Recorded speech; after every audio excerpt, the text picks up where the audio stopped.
Saudara, tim pemenangan nasional Ganjar Mahfud membangun posko pengaduan kecurangan pemilu 2024 di 38 provinsi di Indonesia.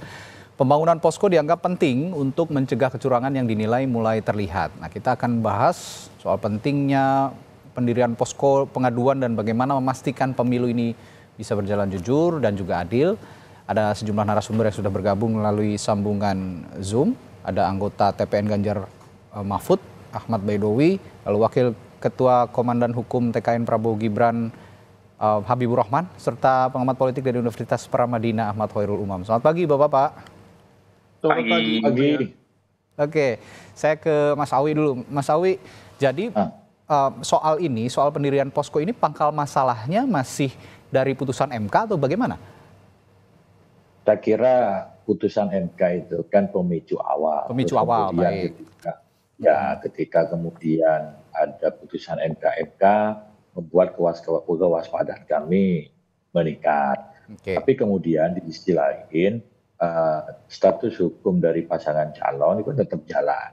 Itu nggak ada masalah, kita nggak jadi soal. Kan ke depan kita antisipasi karena kita ini di seluruh Indonesia, pilpres kita ini di 38 provinsi itu kan tidak mudah bagi masyarakat yang ingin berpartisipasi untuk misalkan ketika ada kejanggalan-kejanggalan dalam prosesnya, maka kemudian kita mempermudah mereka misalkan ketika ada temuan masyarakat melihat, maka dengan adanya posko itu masyarakat lebih mudah berinteraksi dengan kami. Karena kan seringkali masyarakat awam itu kan tidak tahu mau kemana mereka harus menyampaikan. Misalkan ke Bawaslu, tetapi kan tidak semua orang memiliki kemampuan untuk itu. Nah, dengan disediakannya posko-posko pengaduan itu, kedekatan kita dengan masyarakat itu kan lebih terjaga, lebih dekat. Kami ingat ketika dulu pada tahun 99 pemilu awal reformasi, waktu itu dibentuk posko rakyat, posko gotong royong, semua partai politik waktu itu euforia membangun posko-posko dan masyarakat lebih terbuka, lebih rileks, lebih dekat ketika datang ke posko dibanding datang ke kantor partai. Itu salah satu yang menjadi dasar kenapa kami membentuk posko-posko supaya memudahkan masyarakat melakukan koordinasi, mereka datang secara sukarela ketika menemukan hal-hal yang menurut mereka tidak sesuai dengan ketentuan perundang-undangan. Terus terang saja kalau kami hanya mengandalkan tim pemenangan sangat terbatas, makanya kemudian dengan gotong royong melibatkan masyarakat, maka spektrumnya lebih luas sehingga partisipasi publik itu lebih banyak dalam pengawalan proses demokrasi ini. Baik.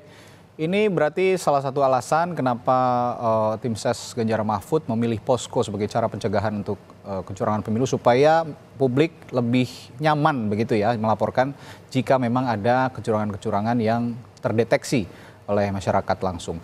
Nah, Bung Habib, Anda melihat pendirian posko ini sebagai sesuatu yang wajar atau berlebihan menurut Anda?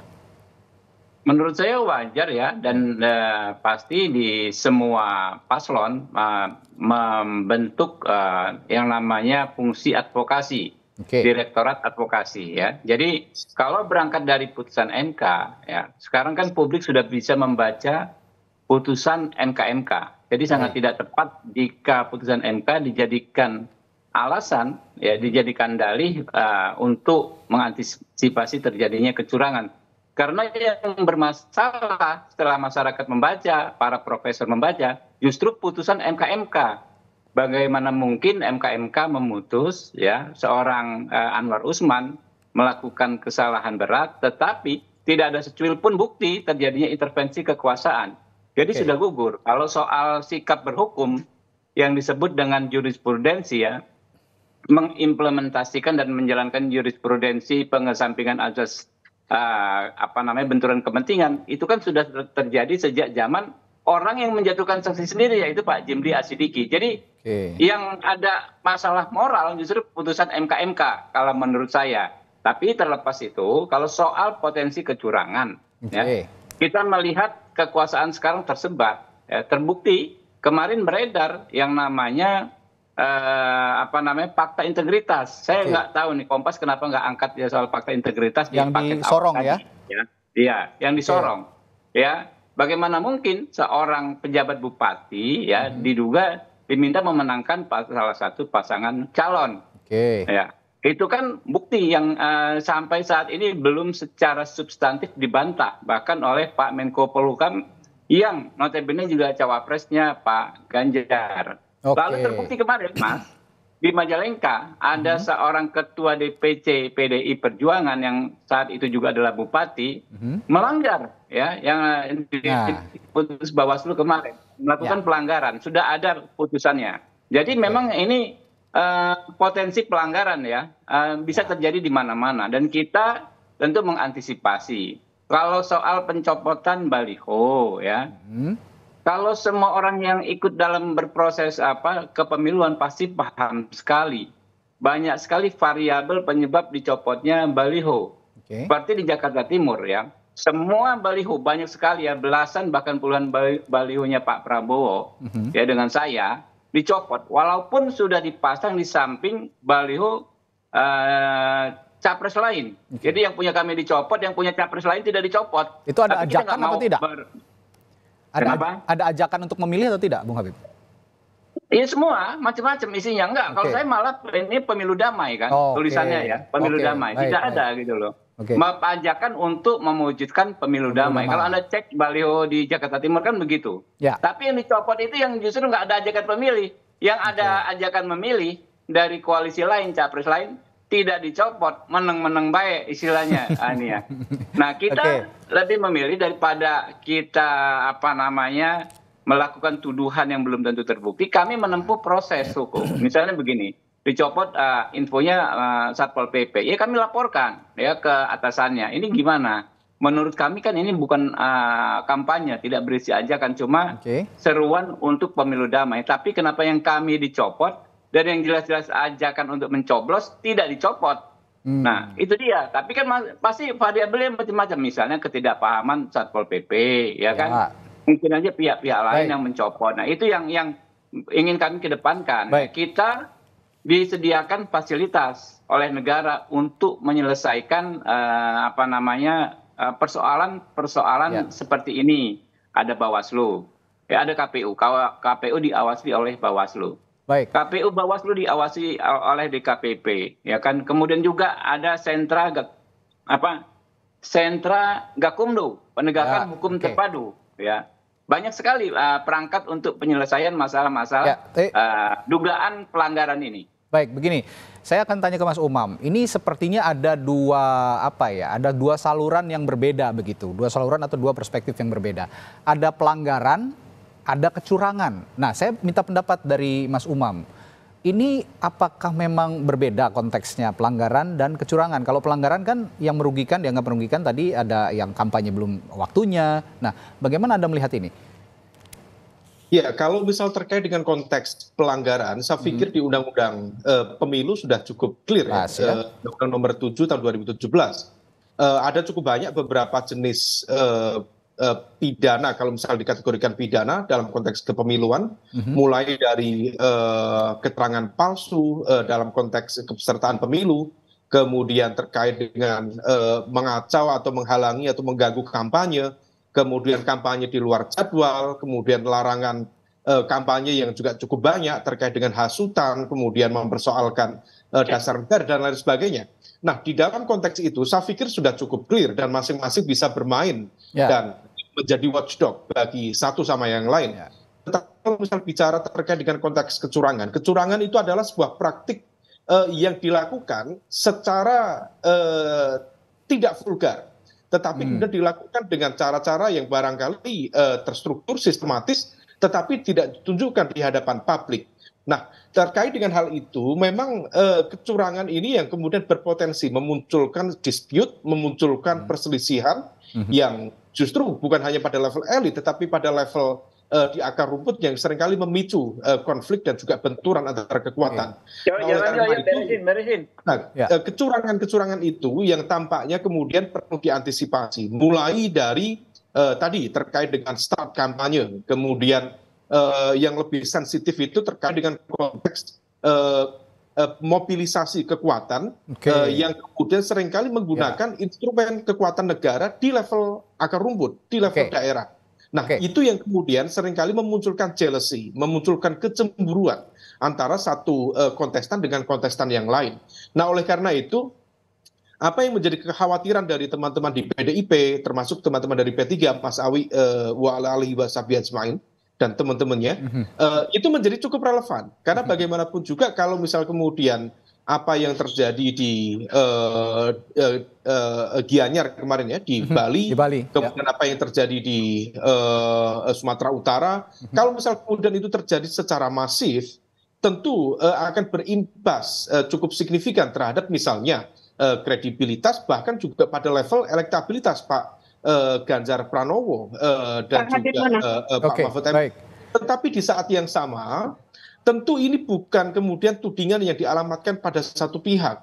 Maka data yang kemarin terkait dengan Kabinda ya terjadi di Sorong, tentu ini perlu dikonfirmasi seberapa valid data itu, karena kalau misal Kabinda sendiri, kepala BIN daerah, berlaku dan juga memainkan instrumen itu secara masif, secara sistematis, maka kemudian dugaan bagi terjadinya politisasi kekuasaan negara itu bukan hanya terjadi pada satu kubu saja, tetapi kemudian juga berpotensi dilakukan oleh siapapun yang punya akses terhadap kekuasaan. Nah, problemnya yang menjadi concern kita dari civil society, kekuasaan ini per hari ini terdistribusi secara merata di masing-masing kekuatan politik yang ada. Tentu dalam konteks BIN, menurut informasi spekulatif lebih dekat dengan partai tertentu. Saya tidak mungkin menyebutkan di sini. Lalu kemudian dalam konteks infrastruktur kekuatan, dalam konteks kementerian, tentu itu sudah terdistribusi berdasar pada job desk atau dalam konteks pembagian struktur kekuasaan yang ada. Nah, kalau misal kemudian itu tidak bisa diantisipasi, inilah yang kemudian menciptakan situasi yang betul-betul memanipulasi demokrasi itu sendiri. Karena bagaimanapun juga nanti yang terjadi adalah praktik kanibalisme, saling memangsa satu sama lain, tetapi menggunakan instrumen kekuasaan yang tidak pada tempatnya. Bukan hanya tidak etik secara moral berdemokrasi, tetapi juga betul-betul menabrak aturan yang seringkali itu dilakukan tidak secara terbuka, sehingga kemudian kita kategorikan itu sebagai sebuah bentuk kecurangan. Oleh karena itu, dugaan-dugaan kecurangan itu tampaknya tidak hanya dialamatkan pada satu pihak, tetapi juga elemen-elemen yang berpotensi memiliki akses langsung terhadap kekuasaan itu sendiri. Ya, saya kembali ke Mas Awi, dan saya rasa juga Mas Umam tadi sepakat bahwa kecurangan dan pelanggaran itu dua hal yang berbeda. Taraf kadarnya begitu itu lebih tinggi sepertinya untuk kecurangan, karena agak sulit ya melihat atau mendeteksi kecurangan-kecurangan ini, apalagi tadi soal mobilisasi aparat atau mobilisasi pejabat negara, ini yang juga harus kita awasi bersama atau kita kawal bersama. Nah, saya balik ke Mas Awi. Mas Awi, kemarin Mas Ganjar Pranowo, capres Anda, juga sempat bilang bahwa saat ini tim Satgas ya, ada Satgas khusus begitu ya untuk mendeteksi kecurangan-kecurangan itu, untuk kemudian nanti dianalisis begitu apakah ini bentuk kecurangan yang fatal atau tidak, dan akan juga mengumpulkan bukti-bukti serta data-data yang terkait soal kecurangan itu. Seberapa masif sebenarnya laporan kecurangan pemilu yang masuk ke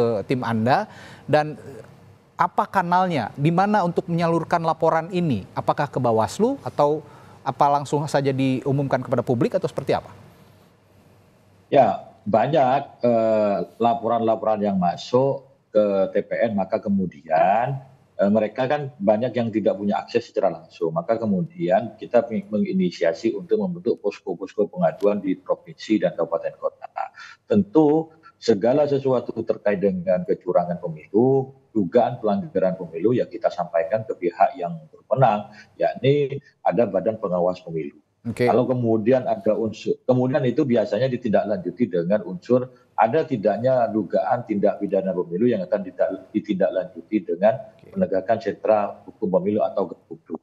Namun demikian, kita poinnya adalah ingin melibatkan partisipasi publik yang luas terkait dengan pengawasan kepemiluan kita, khususnya untuk mengantisipasi kecurangan dan pemanfaatan jabatan untuk kemenangan pihak-pihak tertentu. Kita tidak sedang menuduh pihak-pihak tertentu, tapi setidaknya begini, hampir lebih dari separuh di Indonesia ini, Mas, jabatan kepala daerah dijabat oleh penjabat kepala daerah. Yang hal itu ditunjuk langsung oleh pemerintah pusat. Nah, kami harapkan pemerintah pusat dalam hal ini Mendagri, dalam hal ini Presiden itu tetap menggunakan kekuasaannya secara proporsional. Artinya apa? Berdiri di atas semua golongan. Komitmen yang disampaikan Presiden Jokowi di hadapan para calon presiden itu kami tetap pegang teguh, dan itu kita harapkan tetap dilakukan secara proporsional, artinya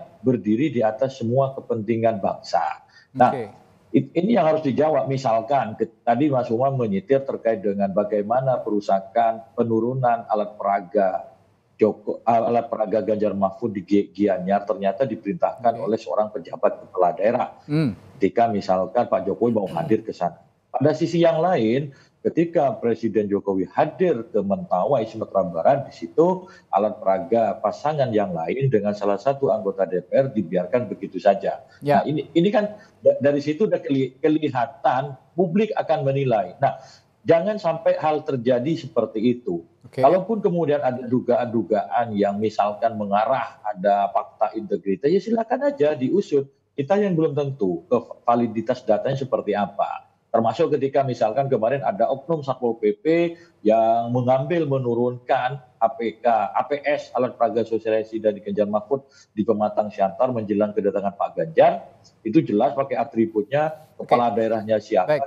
Nah, kemudian ya kita lanjutkan ke pihak yang berwenang. Sekali lagi, adanya posko-posko pengaduan itu bukan berarti ketidakpercayaan kepada pihak yang berwajib, dalam hal ini Bawaslu ataupun kepolisian, tetapi lebih membantu mengadvokasi tim-tim kami di lapangan, masyarakat yang ingin berpartisipasi itu bisa lebih mudah aksesnya. Tentu kita akan melakukan advokasi kepada mereka. Ya, ngomong-ngomong soal komitmen Jokowi yang disinggung Mas Awi tadi, Presiden Jokowi selain di hadapan para capres, sebenarnya juga ada komitmen dengan para kepala daerah. Beliau juga sempat mengumpulkan para kepala daerah untuk menginstruksikan, juga mengingatkan untuk tetap netral atau tetap tidak memihak kepada salah satu calon secara belak-belakan begitu ya. Tapi yang ini saya tanyakan nanti juga, setiap kepala daerah ini kan sekarang ini pemerintahan di daerah ini punya otoritas sendiri, namanya juga otonomi daerah begitu. Mereka juga bisa memobilisasi masyarakatnya atau warganya masing-masing di setiap daerah. Jadi sebenarnya tidak ada kekhawatiran khusus jika memang ada pergerakan langsung dari pemerintah pusat untuk mengerahkan masyarakat di daerah. Nah, saya akan tanyakan ke Bung Habib nanti setelah jeda. Ini konteksnya pelanggaran dan juga tadi ada kecurangan. Kalau memang pelanggaran itu kan barangnya jelas, pidana begitu ya, dan ini bisa diproses. Nah, kalau kecurangan ini yang sepertinya tadi masih abu-abu. Saya akan tanya, kalau yang dikeluhkan Anda tadi soal pelanggaran, bagaimana soal kecurangan? Apa yang Anda tangkap soal indikasi kecurangan ini? Tapi jangan dijawab dulu, Bung Habib. Saya akan ke Anda nanti setelah jeda, tetaplah di Sapa Indonesia Pagi.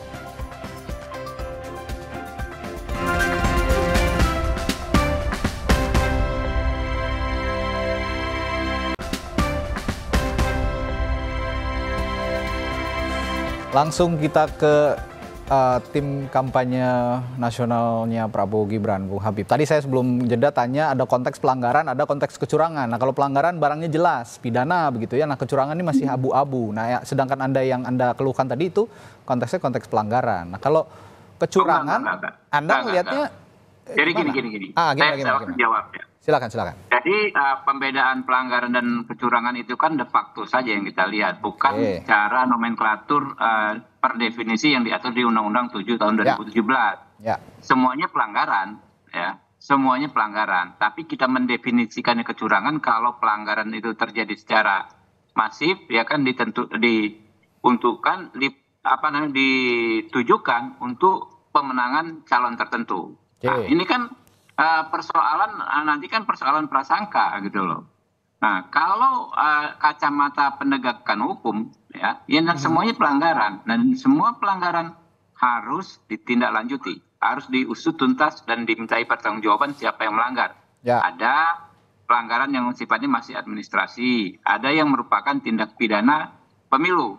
Jadi itu di situ harus clear pembedaan ya. Saya yang awal mengatakan pembedaan ini ya. Kalau kecurangan itu masif ya dilakukan untuk memenangkan calon tertentu. Karena kan kalau satu pelanggaran saja nggak mungkin bisa mengakibatkan orang tersebut dimenangkan, ya nggak? Mesti dilakukan secara masif. Nah, yang masif-masif seperti ini kan yang kita khawatirkan, misalnya soal fakta integritas ya. Ya memang pelanggaran, tapi kalau terjadi masif ya, karena kita juga mendengar sudah banyak terjadi fenomena ini sebelumnya ya, lalu keluarlah dokumen yang kita tadinya hanya duga-duga ternyata ada dokumennya gitu kan. Nah ini yang harus tindak-lanjuti, ada satu pelanggaran, dua pelanggaran, kita selesaikan semuanya gitu, daripada kita saling tuduh, oh ini bentuk kecurangan pasangan A, bentuk kecurangan pasangan B. Enggak pada tempatnya, itu kan asumsi-asumsi itu kan tempatnya di ruang politik. Tapi kalau kita ngomong penegakan hukum kan itu di ruang hukum gitu loh. Ya sekarang kita dorong saja semua perangkat ya penegakan hukum terkait pemilu ya. Itu bekerja secara maksimal. Ya, jadi jangan disampaikan oh yang Bang Habib sampaikan itu pelanggaran. Oh kalau yang disampaikan kubu sebelah itu kecurangan. Parameter Anda apa? Parameter kita apa? Ya nggak ada. Semuanya pelanggaran, semuanya harus ditindaklanjuti. Jadi kalau pelanggaran dibiarkan banyak, misalnya itu ya kecurangan. Kurang lebih begitu. Baik, ya Mas Umam yang saya ingin tanyakan juga bahwa saat ini yang narasi yang diutarakan dari TPN-nya Ganjar Mahfud soal kecurangan ini bahkan dimulai pada saat proses pemilu belum berjalan begitu ya. Ini sejak dini sudah ada begitu. Nah kalau lihat fenomena seperti ini, Anda melihat nanti sekarang saja sudah ada dugaan kecurangan, apakah nanti akan lebih masif atau justru sebenarnya bisa dipatahkan argumentasi ini?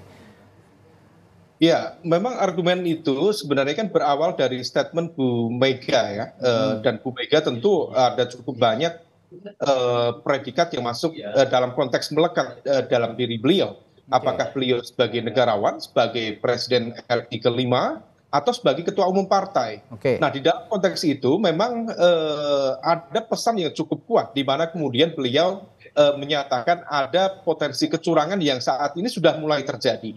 Nah tentu dalam konteks itu bisa kita maknai sebagai sebuah early warning system di dalam konteks kepemiluan yang terbuka, yang transparan, yang akuntabel. Tetapi di saat yang sama dalam kapasitas beliau sebagai ketua umum partai, tentu itu adalah sebuah ekspresi bagaimana kemudian ada kekhawatiran dan juga barangkali juga ketakutan terkait dengan penggunaan instrumen kekuasaan negara. Dan tentu statement itu bukan sesuatu yang mengada-ada. Tentu pada level seorang Bu Mega, tentu statement itu sudah cukup didasarkan pada pengalaman-pengalaman lapangan yang beliau terima. Nah, oleh karena itu di dalam konteks ini tentu ini menjadi wake up call bagi semuanya, bagi semua pihak, bagi semua yang berkontestasi. Nah, oleh karena itu instrumen di dalam konteks watchdog itu yang harus diperkuat. Bukan hanya kontestan, tetapi juga tadi masyarakat sipil, kemudian media independen dan lain sebagainya. Tetapi di saat yang sama yang kemudian perlu diperkuat adalah menjadi concern kita terkait dengan netralitas, independensi, dan keberanian dari penyelenggara pemilu. Di dalam konteks ini yang menjalankan fungsi pengawasan, yaitu Bawaslu. Nah, problemnya adalah Bawaslu kita itu secara desain tentu kuat, karena dia memiliki karakter yang independen, netral, dan memiliki derajat yang sama dengan KPU. Artinya dia betul-betul sama. Nah, tetapi di dalam konteks pelaksanaan di lapangan, seringkali Bawaslu itu tidak memiliki keberanian untuk menindak secara tegas, kemudian memproses laporan-laporan yang barangkali dalam konteks politik agak sensitif. Nah, di level inilah yang kemudian seringkali dianggap ini Bawaslu ada, tapi seperti tidak ada. Jadi wujuduhu ka'adamihi. Nah, ini yang kemudian menjadi refleksi bagi kita. Tentu kita semua pihak, termasuk dari para kontestan, harus menguatkan kepercayaan diri dan keberanian Bawaslu. Karena bagaimanapun juga pemilu yang transparan harus didasarkan pada kejujuran dan fairness yang ada. Karena kalau misal tidak, tentu impact-nya bisa kemana-mana. Bukan terjadi konsolidasi demokrasi, tapi manipulasi demokrasi yang kemudian terjadi secara sistematis dan struktur di pemilu nanti. Ada sepertinya ada juga unsur pakai begitu ya dari Bawaslu ini, karena tidak terlalu berani begitu bertindak jika memang isunya sensitif, apalagi berkaitan dengan lingkaran kekuasaan, mungkin seperti itu ya maksud Anda, Mas Umam? Seringkali bukan sekedar ewoh pakewoh, Mas, tetapi ada kemudian tekanan dan juga kekhawatiran secara politik, karena bagaimanapun juga Bawaslu itu institutional desainnya itu dipilih oleh partai politik. Artinya bahwa kemudian keberadaan mereka di dalam struktur dan juga institusi pengawas itu mereka dipilih oleh partai politik, diminta untuk mengawasi, salah satunya adalah partai politik yang menjadi bagian dari aktor-aktor kontestan di pemilu nanti. Nah, di level ini tentu ada semacam, kalau kita gunakan narasi yang kemarin berkembang, conflict of interest. Tetapi ya memang itulah mekanisme yang digunakan. Nah, oleh karena itu, kekhawatiran-kekhawatiran ini, titik-titik celah ini atau loopholes ini harus ditutup. Salah satu penutupnya adalah ya dengan memperkuat basis dukungan masyarakat sipil, di backup secara optimal. Dan kita kalau misal bicara tentang keberanian, itu bukan sesuatu yang sifatnya self-entrench kepada individu, para pimpinan atau komisioner KPU atau Bawaslu. Tetapi betul-betul sesuatu yang sifatnya politically engineered, yang memang dibentuk secara politik sehingga mereka berani tampil konsisten, independen, dan netral, dan serta pihak kepada siapapun. Sebagai penutup, Mas Umam, sebelum nanti juga pertanyaan penutup untuk Bung Habib dan juga Mas Awi, jika kita melihat upaya dari tim pemenangan nasional Ganjar Mahfud yang mendirikan posko pengaduan, ada Satgas juga untuk mencegah kecurangan ataupun juga ada pelanggaran pemilu, seberapa efektif sebenarnya ini bisa mendeteksi dan juga bisa memberikan gambaran perspektif kepada publik bahwa ini loh ada kecurangan, bahwa ini loh ada pelanggaran dalam pemilu, dan konteksnya tentu saja dalam keterpilihan salah satu pasangan calon presiden dan calon wakil presiden, Mas Umam. Ya, Mas Umam. Halo. Ya, silakan Mas Umam. Mau diulangi sekali lagi, baik. Mas? Ya, seberapa efektif posko pengaduan untuk mencegah kecurangan pemilu yang tadi diinisiasi oleh tim pemenangan nasional Ganjar Mahfud? Nah, apakah ini bisa memberikan perspektif bahwa kepada pemilih tentunya termasuk saya begitu, apakah bisa memengaruhi juga preferensi pilihan dalam Pilpres nanti? Iya, saya pikir itu sangat penting dan relevan untuk membentuk tempat-tempat aduan, ya, rumah-rumah aduan. Karena bagaimanapun juga seringkali aduan di level akar rumput itu seringkali tidak disertai dengan laporan detail, data detail, dan juga materi laporan yang cukup signifikan dan memadai. Nah, oleh karena itu tugas dari tim sukses termasuk juga rumah-rumah pengawas setidaknya bisa melengkapi setiap poin-poin yang dibutuhkan.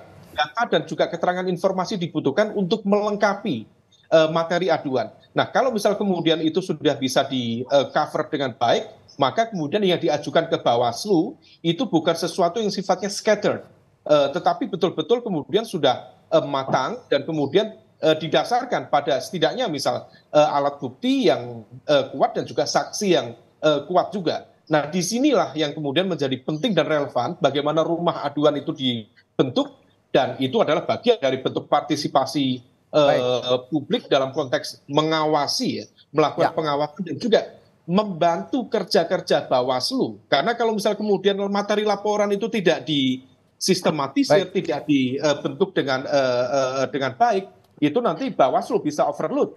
Nah, ini yang kemudian fungsi secara optimal bisa dijalankan. Baik.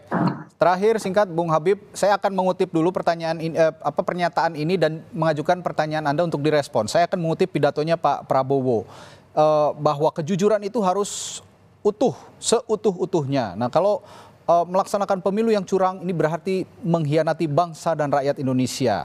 Dengan demikian Pak Prabowo juga sepakat dengan calon-calon presiden dan calon wakil presiden yang lain bahwa kita harus mengawal pemilu ini tanpa kecurangan. Respons Anda soal itu? Ya, itu dia persis seperti yang saya sampaikan pada awal acara ini, ya, bahwasanya kita bicara kecurangan itu kan erga omnes istilahnya, kalau mengacu pada apa praktek di Mahkamah Konstitusi, berlaku untuk semua. Apa yang disampaikan oleh Ibu Mega itu kan berlaku untuk semua juga. Apa yang disampaikan oleh Gus Muhaimin itu berlaku untuk semua. Jadi mereka kan para negarawan ya, menyampaikan sesuatu itu tidak tendensius. Nanti kita di bawah tentu menerjemahkannya juga dengan paradigma yang sama, dengan tidak tendensius, bahwa setiap pelanggaran kita laporkan. Dan setiap laporan kita kawal penyelesaiannya secara hukum. Dan ketika sudah ada produk hukumnya, ya, apakah laporan kita terbukti atau tidak terbukti, tentu kita harus menghormati. Karena itulah yang kita sepakati untuk menyelesaikan semua persoalan-persoalan kita tersebut. Baik, terakhir Mas Awi juga, kemarin kan Capres Anda, Mas Ganjar Pranowo mengatakan supaya tidak jadi fitnah, data-data dan fakta-fakta yang sedang dikumpulkan ini juga kemudian akan diproses dan juga dipublikasikan kepada publik. Nah, kira-kira kapan publik bisa tahu apa sih pelanggaran yang dimaksud atau kecurangan yang dimaksud dari TPN Ganjar Mahfud? Ya, kita sedang inventarisasi di setiap posko-posko itu. Nanti datanya ketika sudah valid tentu akan kita tindak lanjuti ke lembaga yang berwenang, yakni Bawaslu. Nah, ketika sudah resmi ke Bawaslu itulah itu menjadi hak publik untuk tahu mana saja data-data yang menurut kami itu masuk kategori dugaan kecurangan yang dapat merugikan pihak-pihak kami dan juga dapat diduga menguntungkan pihak-pihak tertentu. Tentu keberadaan posko yang kami bangun untuk pengawalan demokrasi, setidaknya kami belajar dulu selain di posko gotong royong di tahun 99, hari ini anggota DPR itu memiliki rumah aspirasi di dapilnya masing-masing. Dan itu lebih efektif untuk berinteraksi langsung dengan masyarakat, karena masyarakat kalau mau datang ke kantor partai, mau datang ke kantor DPR itu agak segan. Tetapi kalau datang ke rumah aspirasi, mereka terbuka 24 jam. Sama halnya dengan posko pengaduan yang akan kami bentuk yang akan terbuka 24 jam. Baik, ya. Perbincangan pagi hari ini kalau saya boleh simpulkan ini dalam upaya untuk memutus keraguan-raguan publik terhadap proses pemilu. Jadi bukan keraguan-raguan terhadap salah satu pasangan calon tertentu, tapi terhadap penyelenggaraan pemilu secara keseluruhan supaya bisa sama-sama dilaksanakan jujur, adil, dan demokratis. Nah, ini lingkar ketidakpercayaan ini perlu diputus dengan terobosan-terobosan dari para elit untuk mengedepankan aspek etik yang dijunjung tinggi dalam berdemokrasi. Terima kasih anggota TPN Ganjar Pranowo Mahfud MD Ahmad Baidewi, Wakil Ketua Komandan Hukum TKN Prabowo Gibran Habibur Rahman, dan pengamat politik dari Universitas Paramadina Ahmad Khairul Umam telah berbagi informasi dan perspektifnya di Sapa Indonesia Pagi. Sehat selalu Bapak-Bapak, sampai jumpa lagi.